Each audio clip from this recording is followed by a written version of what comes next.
Halo teman-teman, assalamualaikum warahmatullahi wabarakatuh. Jumpa lagi di channel Bukan Ilmu Gaib. Apa kabar semua? Pasti baik-baik aja. Kali ini Mimin akan bahas film berjudul Unfriended Dark Web.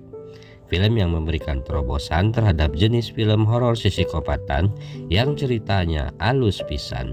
Pokoknya nih film keren mampus dan wajib alias kudu kalian tonton. Di mana film ini berkisah tentang sisi kelam dunia dark web saat sekelompok hacker menjebak para korbannya dengan perbuatan keji dan munkar.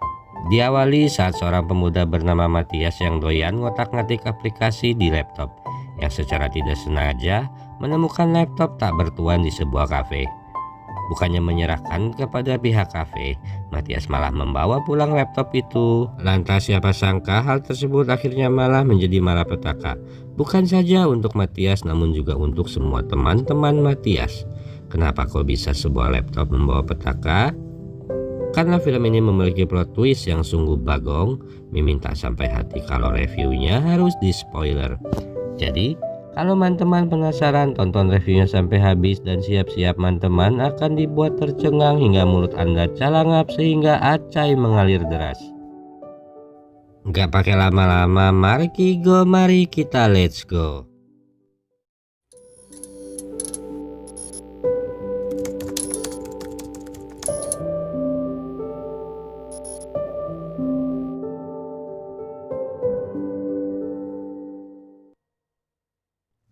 Adegan awal terlihat Matias sedang memasukkan paspor pada seekor laptop yang terus-terus ditolak oleh si laptop. Hingga setelah beberapa kali mencoba akhirnya paspor laptopnya terbuka. Matias lalu merubah settingan laptop akun pemilik sebelumnya dengan akun miliknya. Note, Mimin ingetin ya, film ini akan begini terus sampai akhir hayat. Sepanjang 1 jam ke depan teman-teman hanya akan melihat sebuah layar komputer. Bagaimana? Sungguh bagong bukan? Lanjut ke cerita, terlihat Matias lalu video callan sama kekasihnya bernama Amaya, seorang wanita tunarungu yang unyu-unyu. Dan dari sini diketahui tampaknya Matias seorang programmer dan sedang membuat sebuah aplikasi yang bisa merubah suara menjadi tulisan di dalam handphone atau laptop. Saat bersamaan Matias selalu ngezoom bareng teman-teman perabokannya sekedar hangout online karena Pemda Bogor baru saja menerapkan PSBB. Di sana terlihat beberapa teman-temannya yaitu Nari, Serena, Diamond si ahli IT, serta AJ. Karena lidah Mimin paciwe, Mimin ganti aja si AJ menjadi Jajang. Si Jajang ini juga seorang pakar komputer. Terakhir ada juga loh gadis asal Indonesia yang manis wati bernama Lex Putri. Seperti layaknya obrolan sesama teman sepergaulan, mereka cicat sana sini, bercanda dan tertawa satu sama lain. Di saat bersamaan Matias membuka laman Facebooknya melihat video-video kebersamaannya dengan Amaya. Lalu muncul notifikasi pesan dari seorang bernama Erika Dan. Namun bukan ke akun Facebook miliknya, melainkan ke akun pemilik laptop tersebut yang bernama Norahsi. Melihat isi pesan yang memaki sambil bilang packing dan motherfucker, Matias kepo lalu membuka akun Facebook pemilik laptop tersebut. Dan ternyata yang ngechat tersebut adalah si pemilik laptop yang digunakan Matias, yaitu si Nora. Nora mengaku dia adalah teman si Erika dan dia sedang bersamanya saat ini. Nora menuduh Matias sudah mencuri laptopnya dan meminta dia untuk mengembalikan. Tentu saja Matias tidak mengaku dan mengatakan bahwa dia membeli laptop ini di Glodok Elektronik. Tiba-tiba kembali muncul notifikasi chat dari seorang bernama Sharon68. Tampaknya si Sharon tidak mengetahui bahwa laptop si Nora sedang dipakai sama si Matias. Matias membaca pesan Sharon68 yang agak ganjil. Iseng Matias mencoba bertanya. Lantas Sharon meminta Matias untuk membuka sebuah file bernama The River. Matias membuka file tersebut. Terlihat tampilan gambar seperti game Minecraft, sebuah game yang tepararaguh di mana ramainya tapi digandrungi semua orang. Karena awam dengan aplikasi tersebut, Matias lalu share screen agar teman-temannya bisa melihat apa yang dia lihat. Dan barangkali saja mereka tahu apa itu, karena Diamond dan Jajang memang seorang ahli IT. Melihat apa yang di-share Matias, Jajang terlihat antusias karena hal ini jarang sekali bisa dilihat. Jajang menduga The River ini adalah sebuah aplikasi untuk masuk ke sebuah jaringan dark web. Mimin jelaskan sedikit, dark web adalah bagian dari internet yang tidak terindeks dalam mesin pencarian. Dan agar bisa mengaksesnya, pengguna internet harus menggunakan browser tertentu. Baru tahu kan? Sama. Dark web adalah sisi kelam dari dunia internet, di mana di dalamnya terdapat pasar online untuk ganja gele, narkoboy, prostitusi, senjata kimia, keripik tempe, gedebuk pisang, kerang hijau, juga mochi made from Cianjur. Bahkan di dark web, Anda bisa melakukan transaksi dengan seorang pembunuh bayaran. Magic enggak tuh? Setelah masuk ke dalam dark web, Matias lantas masuk ke sebuah chat private dengan tampilan yang jadul. Sharon 68 pun ngechat lagi di sana. Sharon mengatakan bahwa dia sudah mentransfer uang Bitcoin senilai hampir 11 juta dolar atau senilai 150 M. Ternyata bayaran itu hanya untuk sebuah jasa mengebor kepala seorang perempuan. Karena mereka ini pemuda normal yang doyan es kopi susu kekinian dan bukan psikopat, teman-teman Matias pun penasaran dan meminta Matias membuka folder-folder lain di dalam laptop tersebut. Dan alangkah kagetnya mereka saat di folder tersebut terdapat kumpulan video penyiksaan serta pembunuhan gadis-gadis belia. Ada yang disiram air keras, ada yang dimasukkan ke dalam tong, dan terlihat juga sebuah video seorang perempuan yang sedang diculik. Dan anehnya saat si penculik masuk melalui jendela, malah dengan sengaja memperlihatkan setengah wajahnya ke arah CCTV. Ketika sedang melihat video yang terdapat di folder laptop tersebut, tiba-tiba sebuah video call masuk dari Amaya. Namun, saat Matias mengangkatnya, tidak terlihat ada Amaya di depan komputer. Malah terlihat temannya Kelly yang baru saja pulang berbelanja. Melihat video call nyala, Kelly menghampiri Matias ke komputer.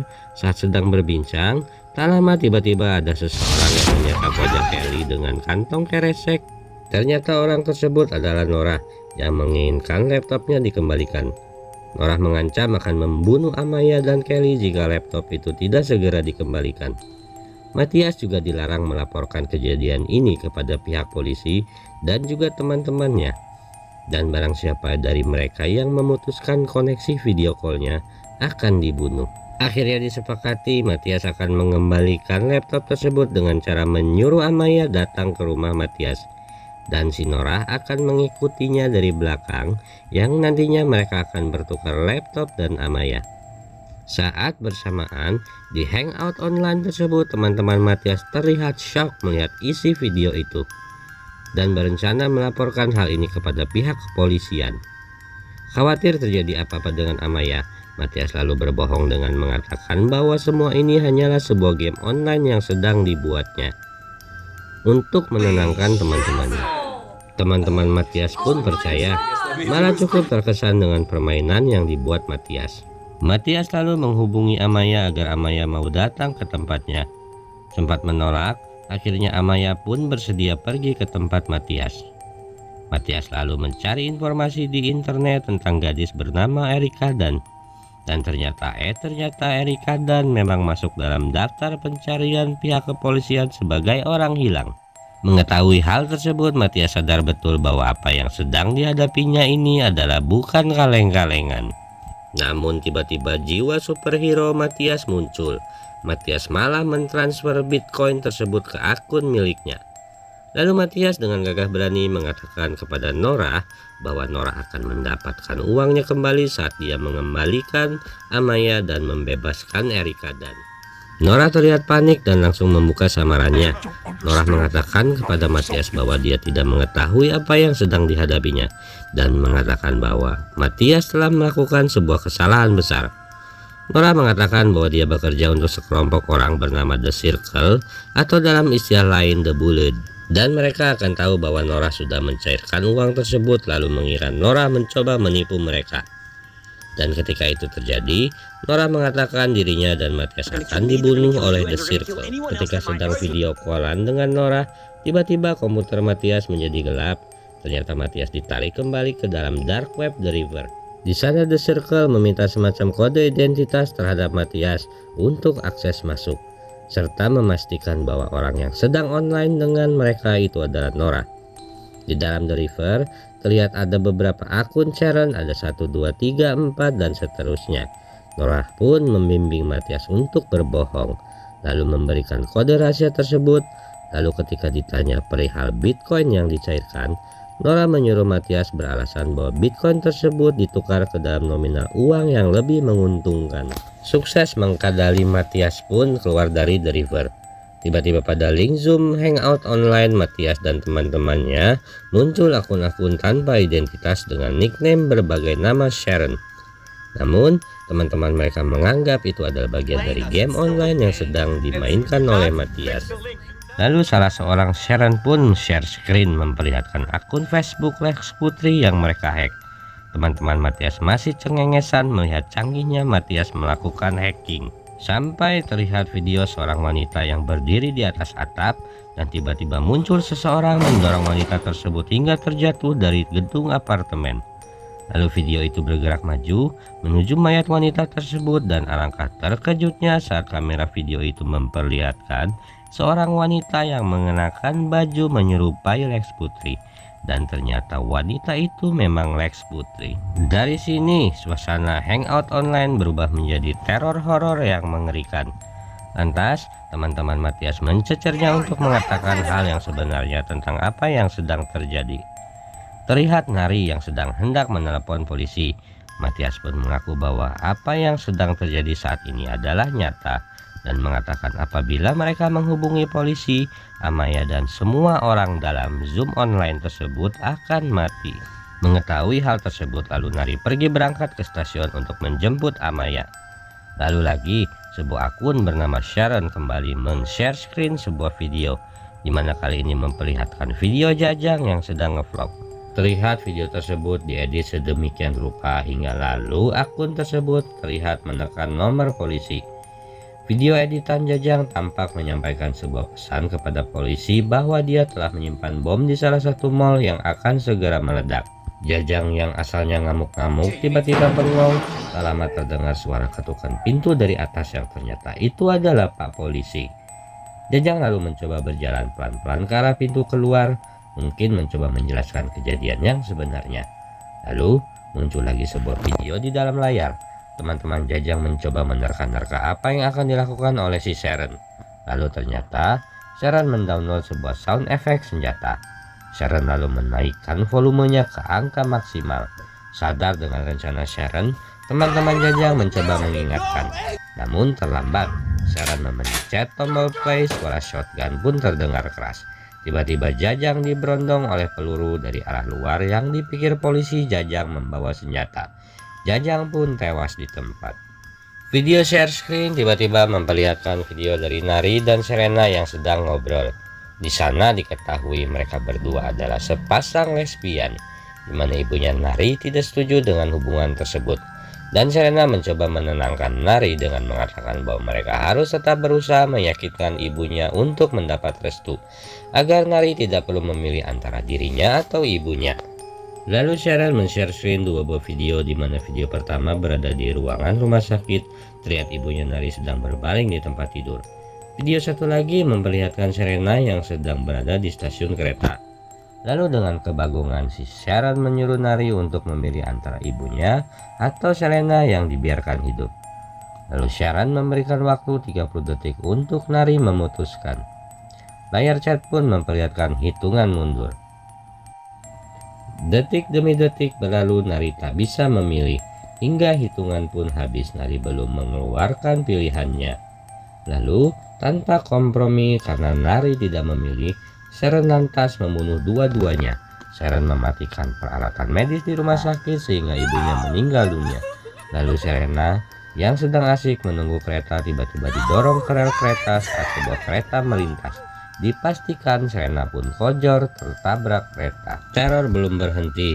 Tiba-tiba pada layar komputer muncul seseorang di rumah Nari. Lalu seseorang tersebut menggeplak kepala Nari hingga Nari terjatuh.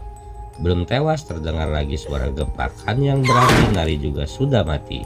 Matias terlihat panik, langsung gurung-gusuk pergi menjemput Amaya dan meninggalkan laptopnya tetap tersambung dalam video tersebut. Saat rumah Matias terlihat kosong, tiba-tiba terlihat seseorang di dalam rumah Matias dan menaruh seorang gadis di sofa Matias. Lalu Damon kembali diperlihatkan sebuah proses editing video, di di mana wajah penculik di awal film yang sengaja memperlihatkan wajahnya ke CCTV dirubah menjadi wajahnya si Matias. Lalu Damon pun menyadari bahwa sejak awal mereka sudah dijebak oleh sekelompok yang bernama The Circle sebagai bagian dari upaya mereka melimpahkan kejahatan yang dilakukan kelompok The Circle selama ini. Bahkan laptop yang diambil Matias di kafe pun sengaja ditempatkan di sana agar diambil oleh Matias. Di lain tempat, terlihat Amaya yang sedang berada di depan sebuah gedung kosong karena Amaya mengira Matias menyuruhnya masuk ke dalam sana. Melihat itu, Matias menghentikan sepedanya dan berusaha memperingatkan Amaya untuk tidak masuk ke gedung itu dengan bahasa isyarat. Namun tampaknya Amaya tidak bisa menangkap apa yang disampaikan oleh Matias. Lalu sambungan video call pun diambil alih oleh si Sharon, di mana si Sharon memperlihatkan video bahasa isyarat yang mengatakan bahwa Amaya harus masuk ke gedung tersebut. Amaya pun mengikuti permintaan Matias. Layar komputer kembali memperlihatkan Damon, di mana di sana Damon terlihat sedang digantung oleh seseorang hingga terlihat Damon telah melakukan bunuh diri. Dan di layar komputer tertulis sebuah pesan dari Damon yang seolah mengatakan penyesalan atas kejahatan-kejahatan yang dilakukan Damon dan teman-temannya. Sehingga seolah wanita-wanita itu disiksa dan dibunuh oleh Matias dan kawan-kawannya. Tersisa dua orang lagi, Amaya dan Matias. Tak lama kembali Sharon share screen di komputer memperlihatkan Amaya yang berada di dalam sebuah gedung tua. Tiba-tiba nongol seorang tak dikenal dan membunuh Amaya dengan menggorok lehernya. Amaya pun tewas dengan disaksikan secara live oleh Matias. Matias hanya bisa melongo melihat apa yang baru saja terjadi. Dalam semalam pacar dan teman-temannya semua tewas mengenaskan sekaligus. Tinggal Matias sang boga lakon yang enggak berguna. Muncul video seorang wanita di rumah Matias. Wanita tersebut kepalanya terlihat berlubang. Pertanyaannya, siapakah wanita itu? Ya, itu adalah Erika Dan, gadis muda yang hilang diculik. Lantas terlihat Erika yang histeris berteriak meminta pertolongan. Tak lama kembali Sharon memperlihatkan sebuah diagram voting di mana tertulis sebuah pertanyaan, haruskah Matias dibiarkan hidup? Hitungan mundur pun dimulai selama 30 detik hingga akhirnya hitungan 3, 2, 1 muncullah hasil voting yang memperlihatkan secara mutlak para voter menginginkan Matias mati. Membaca itu Matias hanya terdiam tanpa kata-kata, tidak terbayang lagi tentang apa yang harus dilakukannya saat itu. Tiba-tiba sebuah mobil melintas dan menggeleng Matias hingga meninggal dunia. Innalillahi wa innalillahi roji'un. Setelah semua tewas, akhirnya diperlihatkanlah hal yang membuat Mimin merasa bagong. Sebuah kegilaan di luar batas pikiran penonton pada umumnya. Apa yang dialami Matias dan kawan-kawan ternyata hanyalah sebuah pertunjukan permainan bernama Game Night yang disiarkan secara langsung ke seluruh dunia di dalam dark web. Dan para pelaku kejahatan pun memperlihatkan wajah mereka di kamera. Bahkan polisi yang mendatangi rumah Jajang pun ternyata hanyalah polisi gadungan yang juga bagian dari pertunjukan. Terlihat juga wajah Norah yang tadi sempat chat langsung dengan Matias. Diperlihatkan juga komentar-komentar dari penikmat acara tersebut yang sangat antusias melihat ending game tersebut. Bagaimana teman-teman? Apa Anda bingung? Apa Anda mengerti?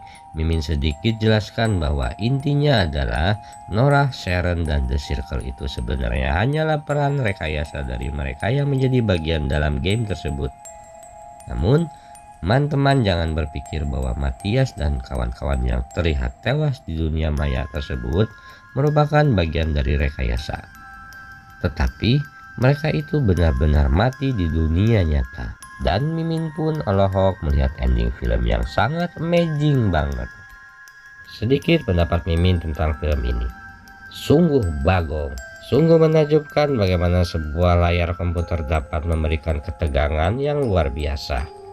Pelajaran yang bisa Anda ambil dari film ini adalah: pertama, jika Anda menemukan sebuah barang di tempat umum, jangan Anda bawa pulang, tapi serahkan ke yang punya atau ke petugas tempat Anda menemukannya. Kedua, gunakanlah internet untuk sesuatu yang bermanfaat. Jangan Anda gunakan untuk nonton bokep, stalking mantan di Facebook, atau apalagi main dark web.